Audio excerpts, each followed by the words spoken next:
ગુજરાત રાજ્યમાં વરસાદના ખતરાને લઈને તાજી આગાહી કરવામાં આવી રહી છે। 19 તારીખ, 20 તારીખ અને 21 તારીખના રોજ ગુજરાતના સંપૂર્ણ ક્ષેત્રની અંદર તોફાની પવનની તીવ્રતા સાથે ફરી એકવાર માવઠાનું તોફાની જોર વધતું જોવા મળવાનું છે। જી હા દર્શક મિત્રો, અત્યારે તમે લાઈવ જોઈ શકો છો પાકિસ્તાન, ઈરાન, અફઘાનિસ્તાન અને હવે પછી ઓમાનના દરિયાઈ કાંઠાની સાથે કરાચીનું ક્ષેત્ર અને ટુરબેટના વિસ્તારોમાંથી સિસ્ટમ ધીમે ધીમે વળાંક લઈને હવે પછી ગુજરાતના વિસ્તારો તરફ આગળ વધીને ત્રાટકવાની તૈયારી કરતી જોવા મળવાની છે। દક્ષિણ ભારતના તટીય ક્ષેત્રમાંથી પણ સિસ્ટમનું દબાણ આગળ વધતું હોય તેમ દક્ષિણ ગુજરાત અને સૌરાષ્ટ્રના વિસ્તારોમાં આગામી 24 કલાકની અંદર તબાહી મચાવતું હોય તેમ આંધી તૂફાન સાથે ભયંકર એન્ટ્રીઓ કરતું જોવા મળવાનું છે। પૂર્વીય ભારતના વિસ્તારમાંથી ગુજરાતના સંપૂર્ણ ક્ષેત્રની અંદર વરસાદી સિસ્ટમની સ્ટફ લાઈનો ઘેરાતી જોવા મળી રહી છે। રાજસ્થાનનું ક્ષેત્ર, પાકિસ્તાનના ક્ષેત્ર, કરાચીના વિસ્તારમાંથી ધીમે ધીમે સિસ્ટમો ગતિ કરીને મોટો વળાંક લેતી હોય તેમ કચ્છના ક્ષેત્ર, ઉત્તર ગુજરાતના વિસ્તાર, મધ્ય ગુજરાત, દક્ષિણ ગુજરાતના ક્ષેત્રની અંદર, સૌરાષ્ટ્રના હવામાનની અંદર ખાસ કરીને મિત્રો 19 અને 20 તારીખના રોજ ભારે દબાણ સક્રિય થવાની સાથે માવઠાની તીવ્ર ગતિવિધિઓ વધવાની આગાહી કરવામાં આવી રહી છે। ખાસ જાણી લેજો, અત્યારે ફિલિપાઇન્સ આજુબાજુના ક્ષેત્રની અંદર દરિયાની અંદર ભયંકર તોફાની ખૂંખારથી લઈને તબાહી મચાવનારું નવું વાવાઝોડું ફિલિપાઇન્સના દેશોની અંદર તબાહી મચાવી રહેલું જોવા મળી રહ્યું છે। આ વાવાઝોડાની ભયંકર અસરને લઈને દરિયાઈ કાંઠાના સંપૂર્ણ વિસ્તારમાં ખેદાન મેદાન જોવા મળી રહ્યું છે। વાવાઝોડાની અસરોના ભાગરૂપી બંગાળની ખાડીના વિસ્તારની અંદર હવે પછી સિસ્ટમની ગતિવિધિઓ તીવ્ર બનીને ફિલિપાઇન્સના વિસ્તારમાંથી વાવાઝોડું ધીમે ધીમે આગળ વધતું હોય તેમ બંગાળની ખાડીના સંપૂર્ણ ક્ષેત્રમાં હાલ હળવી અસરો સક્રિય બનતી જોવા મળી રહી છે। તમે લાઈવ જોઈ શકો છો સંપૂર્ણ વિસ્તારની અંદર સાયક્લોનિક સર્ક્યુલેશનનું મજબૂત દબાણ સક્રિય બનતું હોય તેમ સતત જોર દર્શાવી રહેલું જોવા મળી રહ્યું છે। જુદા જુદા વિસ્તારોમાં લો પ્રેશર અને હાઈ પ્રેશર સિસ્ટમનું દબાણ સક્રિય બનતું જોવા મળી રહ્યું છે। આમ તમામ વિસ્તારની અંદર ઓચિંતાના મોટા ફેરફારો આવતા જોવા મળ્યા છે। દરિયાઈ કાંઠાના વિસ્તારોમાં તોફાન સક્રિય બનવાની પણ તાજી આગાહી કરવામાં આવી છે। દક્ષિણ ભારતની અંદર શ્રીલંકાના ક્ષેત્ર, મદુરાઈ, બેંગલુરુના વિસ્તારની સાથે મોટા ફેરફારો વાતાવરણમાં આવી રહ્યા છે। પ્રી મોન્સૂન એક્ટિવિટી અને ચોમાસા પહેલાની હલચલ સક્રિય બનતી જોવા મળી છે અને સંપૂર્ણ વિસ્તારમાં વરસાદ માટેનું ભયંકર જોર દર્શાવવામાં આવી રહ્યું છે। તમે લાઈવ જોઈ શકો છો ગુજરાતના વિસ્તારોની અંદર, જેમાં ગુજરાતના દરિયાઈ કાંઠાના વિસ્તારોમાં ધીમે ધીમે ભેજનું પ્રમાણ વધી રહ્યું છે। ભેજના પ્રમાણમાં વધારો થવાની સાથે કચ્છના ક્ષેત્ર ઉપર, દક્ષિણ ગુજરાત, સૌરાષ્ટ્રના વિસ્તાર, મધ્ય ગુજરાત, સરહદી જિલ્લાઓની અંદર આવનારી 3 થી લઈને મિત્રો 6 કલાકની અંદર ફરી એકવાર મોટા ફેરફારો વાતાવરણમાં જોવા મળશે। ભારતીય હવામાન વિભાગ દ્વારા પણ ગુજરાત રાજ્યમાં કમોસમી વરસાદ અને માવઠાની આગાહી વ્યક્ત કરવામાં આવી છે। ગુજરાતમાં ભર ઉનાળે ચોમાસા જેવો માહોલ જોવા મળશે। લાઈવ તમે જોઈ શકો છો ઉત્તર ગુજરાતની સાથે મધ્ય પૂર્વ ગુજરાતના ભાગોમાં કચ્છના ક્ષેત્રની અંદર હવે પછી હલચલ સક્રિય થતી જોવા મળવાની છે। અરબ સાગરના દરિયામાંથી આગળ વધતા આ તોફાની પવનો ગુજરાતના વિસ્તારોની અંદર અત્યારે 25 થી લઈને 30 કિલોમીટર પ્રતિ કલાકની ઝડપે ત્રાટકવાની તૈયારી કરતા હોય તેમ ગુજરાતના દરિયાઈ કાંઠાના વિસ્તારોમાં સતત દબાણ અને તોફાન દર્શાવી રહ્યા છે। તમે લાઈવ જોઈ શકો છો કરાચી, તુરબેટ, મોસ્કોટના ક્ષેત્રમાં કરાચીના સંપૂર્ણ વિસ્તારમાંથી આગળ વધતી સિસ્ટમ કચ્છના વિસ્તારોની અંદર અસર દર્શાવતી જોવા મળી છે અને હવે પછી આવનારી 3 કલાકમાં સૌરાષ્ટ્રની અંદર દરિયાઈ કાંઠાના વિસ્તારોમાં ખાસ તમે જોઈ શકો ભાવનગર છે, ખરસલિયા છે, પાલિતાણાના વિસ્તાર છે, સોનગઢના વિસ્તારની સાથે મહુવાના વિસ્તાર છે, રાજુલાના, કુંડલા, તુલસીશામના વિસ્તારની સાથે ઉનાના સંપૂર્ણ વિસ્તારની અંદર આમ તમામ ક્ષેત્રની અંદર વાતાવરણમાં અસ્થિરતા જોવા મળી છે। દરિયાઈ કાંઠાના તટીય ક્ષેત્રની અંદર તમે જોઈ શકો છો સિસ્ટમ ત્રાટકવાની તૈયારી કરતી હોય તેમ આગામી 24 કલાકની અંદર ગુજરાતના સૌરાષ્ટ્રના તટીય ક્ષેત્રની અંદર દબાણ વધતું જોવા મળવાનું છે।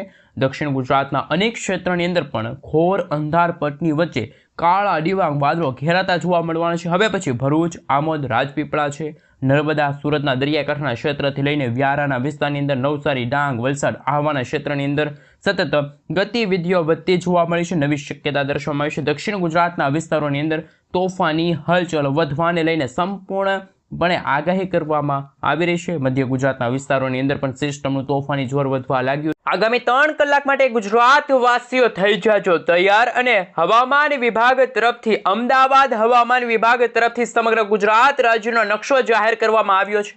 તમે તમારા મોબાઈલ સ્ક્રીનની અંદર જોઈ શકો છો 19 એપ્રિલ અને 20 એપ્રિલના રોજ ગુજરાતમાં ભર ઉનાળે ગરમી વચ્ચે વરસાદની આગાહી વ્યક્ત કરવામાં આવી છે। જી હા દર્શક મિત્રો, તમે જોઈ શકો છો તમારા મોબાઈલ સ્ક્રીનની અંદર કે જેમાં સૌરાષ્ટ્રના દરિયાઈ કાંઠાના ભાગોમાં જેમાં ભાવનગર અને અમરેલી જિલ્લાની અંદર છૂટો છવાયો કમોસમી વરસાદ અને માવઠાના ભાગરૂપે ગુજરાતમાં ફરી એકવાર ખેડૂતો માટે ચિંતાજનક સમાચાર સામે આવશે।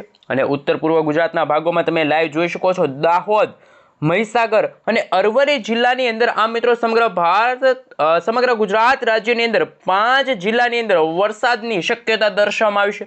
20 એપ્રિલના રોજ ગુજરાતના સૌરાષ્ટ્રના દરિયાઈ કાંઠે તો વરસાદ જોવા મળશે, પરંતુ દક્ષિણ ગુજરાતમાં પણ વરસાદની આગાહી વ્યક્ત કરવામાં આવી। તાપી અને ડાંગ જિલ્લાની અંદર હળવા કમોસમી વરસાદ જોવા મળશે।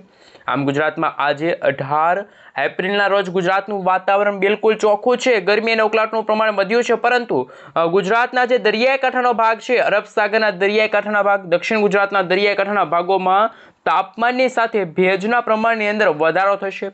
ફરી એકવાર ગુજરાતમાં માવઠાને લઈને કમોસમી વરસાદની શક્યતા છે જાહેર કરવામાં આવી છે। મિત્રો 18 તારીખનો નકશો છે। 19 તારીખ, 20 તારીખ, 21 અને 22 તારીખ સુધી મિત્રો ગુજરાતના વાતાવરણમાં દરિયાઈ કાંઠાના વિસ્તારોમાં ગરમ અને ભેજવાળું હવામાન જોવા મળવાનું છે। સાથે સાથે મિત્રો અત્યારે તમે લાઈવ સેટેલાઇટ પિક્ચરના માધ્યમથી જોઈ શકો છો ગુજરાતનું વાતાવરણ બિલકુલ ચોખ્ખું, પરંતુ અરબ સાગરના દરિયાથી લઈને દક્ષિણ ભારતના વિસ્તારોની અંદર શું મિત્રો ચોમાસાનું આગમન થઈ ગયું છે? સાથે હવામાન નિષ્ણાત અંબાલાલ પટેલ પરેશભાઈ ગોસ્વામીએ ચોમાસા વર્ષ 2026ના ચોમાસાને લઈને કેવી આગાહી વ્યક્ત કરી છે? મિત્રો વર્ષ 2026નું ચોમાસું કેવું રહેશે? ત્યારે હવામાન વિભાગના જણાવ્યા અનુસાર ગુજરાતમાં આ વર્ષે છે એ 92 થી લઈને 94% સુધીનો ચોમાસા દરમિયાન વરસાદ જોવા મળશે। ત્યારે અંબાલાલ પટેલે એક રાહતભર્યા સમાચાર આપ્યા અને આ વર્ષનું ચોમાસું છે મિત્રો શાનદાર રહેશે। એટલે કે ગુજરાતમાં 96 થી લઈને 98% સુધીનો વરસાદ છે ચોમાસાના સમયગાળા દરમિયાન જોવા મળશે।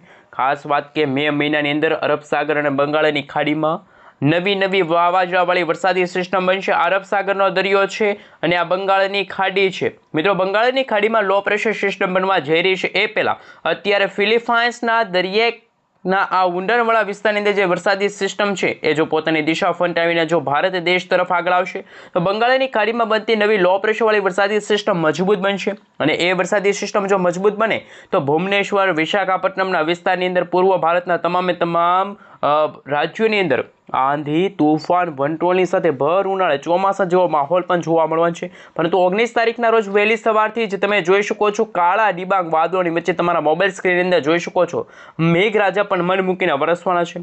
જેમાં મિત્રો જામનગર છે, સલાયા છે, દેવભૂમિ દ્વારકા છે, રાજકોટના વિસ્તારોની સાથે પોરબંદર, ભાનવડ, જૂનાગઢ છે, ગોંડલ છે, વેરાવળના વિસ્તારની સાથે કોડીનાર છે, ઉનાના વિસ્તારોની અંદર પણ હળવા કમોસમી વરસાદ તો કોઈક ભાગમાં વેસ્ટર્ન ડિસ્ટર્બન્સની અસર જોવા મળશે। ઉત્તર ભારતના ભાગોમાં તમે જોઈ શકો છો વેસ્ટર્ન ડિસ્ટર્બન્સની અસરો જોવા મળવાની છે અને બદલાતા હવામાનને લઈને દક્ષિણ ભારતના ભાગોમાં પણ કમોસમી વરસાદ અને માવઠાનું સંકટ ટોળાતું જોવા મળવાનું છે।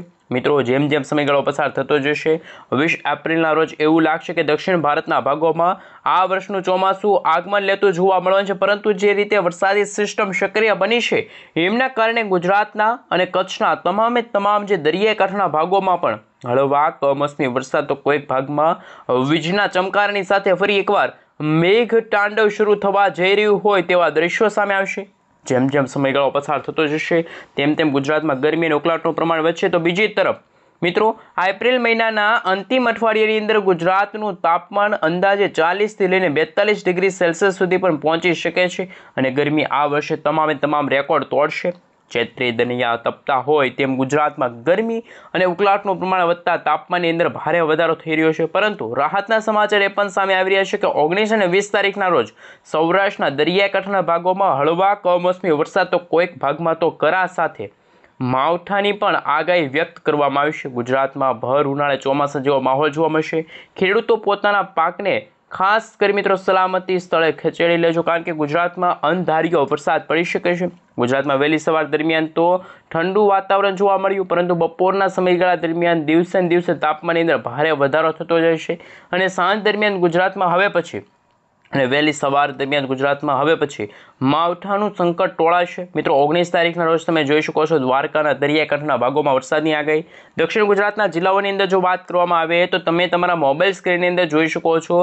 અમે તમને સેટેલાઇટ વ્યૂના મદદથી બતાવીશું ગુજરાતનું હવામાન કેવું જોવા મળશે। તો ખાસ સુરત છે, ભરૂચ છે, વ્યારા છે, આવા છે, દમણ દાદરાનગર હવેલીના વિસ્તારની સાથે નવસારી છે, તાપીના વિસ્તારની સાથે દહેજના વિસ્તારની સાથે આમોદ, વડોદરા છે, ખંભાતના વિસ્તારની અંદર હવે પછી શું મિત્રો જેમ જેમ સમયગાળો પસાર થતો જશે તેમ તેમ અરબ સાગરવાળી વરસાદી સિસ્ટમ ઉત્તર દિશા તરફ આગળ આવશે, જેના કારણે માછીમારોને દરિયો ન ખેડવા માટે અને ખાસ દરિયાકાંઠાના ભાગોમાં 50થી લઈને 60 કિલોમીટર પ્રતિ કલાકની ઝડપે તોફાની પવનોની સાથે મેઘરાજા મન મૂકીને વરસવાના જોવા મળવાના છે। ખાસ મિત્રો અરબ સાગર અને બંગાળની ખાડીના ઊંડાણવાળા વિસ્તારોની અંદર સાયક્લોનિક સર્ક્યુલેશનવાળી મજબૂત વરસાદી સિસ્ટમ સક્રિય બનશે, જ્યારે ઉત્તર ભારતના ભાગોથી લઈને પૂર્વ ભારતના ભાગોમાં વેસ્ટર્ન ડિસ્ટર્બન્સની અસરો વર્તાતી જોવા મળવાની છે। અને જે રીતે ફિલિપાઇન્સના દરિયામાં જે વાવાઝોડું બન્યું છે એ પોતાની દિશા જો મિત્રો ફંટાવી લેશે, એટલે કે મિત્રો એ ગુજરાત અને ભારત તરફ નહીં પરંતુ તે ઉત્તર પૂર્વ તરફ આગળ વધતી સિસ્ટમ જોવા મળી છે। તો બંગાળની ખાડીમાં જે લો પ્રેશરવાળી વરસાદી સિસ્ટમ હતી એ સિસ્ટમ પણ આવનારા દિવસોની અંદર ખાસ વાવાઝોડાવાળી વરસાદી સિસ્ટમમાં પરિવર્તિત થતી હોય તેવા દ્રશ્યો પણ સામે આવશે। આ મિત્રો ઉત્તર ભારતના ભાગોની અંદર અલગ વાતાવરણ જોવા મળ્યું છે, દક્ષિણ ભારતના ભાગોમાં પણ મિત્રો સાયક્લોનિક સર્ક્યુલેશનવાળું વાતાવરણ જોવા મળ્યું છે, પૂર્વ ભારતના ભાગોમાં પણ મેઘરાજા મન મૂકીને વરસી રહ્યા છે અને હવે પછી ગુજરાતમાં પણ આવનારા મિત્રો 48થી લઈને 72 કલાકની અંદર હળવો કમોસમી વરસાદ અને માવઠાનું સંકટ સમગ્ર ગુજરાતમાં અસર દર્શાવશે તેવા દ્રશ્યો પણ સામે આવી શકે છે।